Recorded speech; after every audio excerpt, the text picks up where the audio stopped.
So the first thing that I'm going to do is add some flaxseed. I'm going to eyeball this because this is how I usually do it. I just put, I don't know, a whole bunch of seeds, maybe like a cup. And this is my first time using pumpkin seeds, so I hope this turns out okay. I'm just going to put a little bit because they're very big. I am going to put some spices. This is Mexican flavoring, so I'll put in there some spices. And I will also put some parmesan cheese. Let's see, big chunks. Whoops, there you go. A lot. I'll break up the pieces. Okay, and then I will mix some water and let it sit until it gets gelled up. And then after that, I will add either ketchup, a little bit of soy sauce, or maybe even the spices. Okay. So now I have the water. I'm going to add some water, and this is also eyeballing it. So I put out like a cup of seeds. I'm going to just put a little bit until they get all mixed together. Then I'll wait until they gel up, until it gels up, and see if it needs more water. It has to be slimy in order to spread it on the silicone sheet. Okay. Now this looks watery right now. It doesn't, it's, see how watery it is? You'll see in a few minutes what happens to the flaxseed. It gets all jelly. I'm just gonna go ahead and put the soy sauce in. It's also like a tablespoon of soy sauce.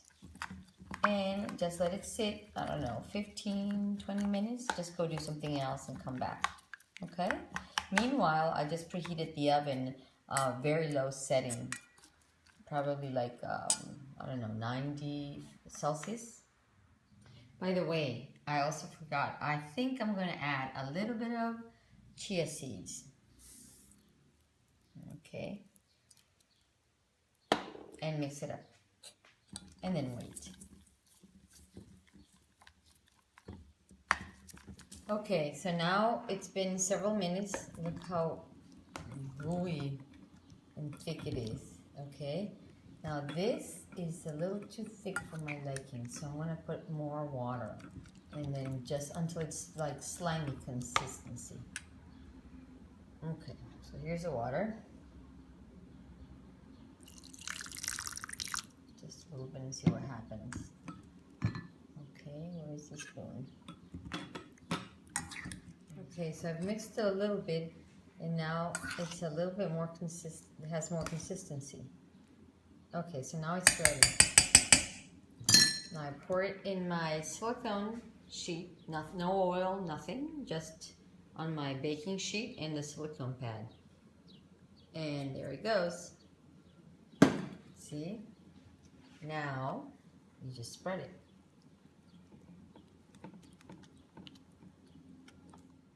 So what I try to do is keep it as square as possible, which is actually very hard to do. So that way I don't have that much wasted material when I cut it. Actually crack it. Okay, so it's, pretty square, and it has to be thin, very thin as you can get it. And then it goes into the oven, and you just let it stay in the oven like for 2 hours or more. The longer, the better. It just dehydrates the liquid, and then it becomes one big sheet, one big cracker. Okay, so now it goes into the oven. There you go. Stays there. And it's about, what does it say, 90? Yeah. Okay, it's been like 2.5 hours. I think it's ready to turn. It's a little dry on the top, but it's still moist on the bottom.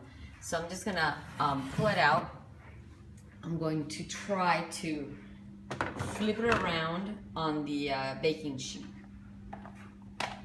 So let's see. Yeah, it's dry. But it's still flexible. It's like one of those fruit roll-ups. So what I'm gonna try to do is just grab the sheet and flip it around and then peel it off.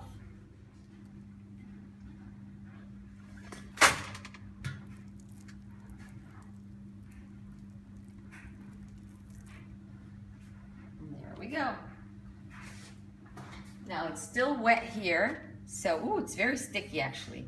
But that's gonna go back into the oven maybe for another hour, maybe 2 hours. Okay, here is the final product. Nice and crunchy. After like about 4 hours, 2 on each side. And see, it's super crunchy. It has a nice texture. You can put some salmon on it. You can put some cheese. You can put, I don't know, cream cheese. Yummy.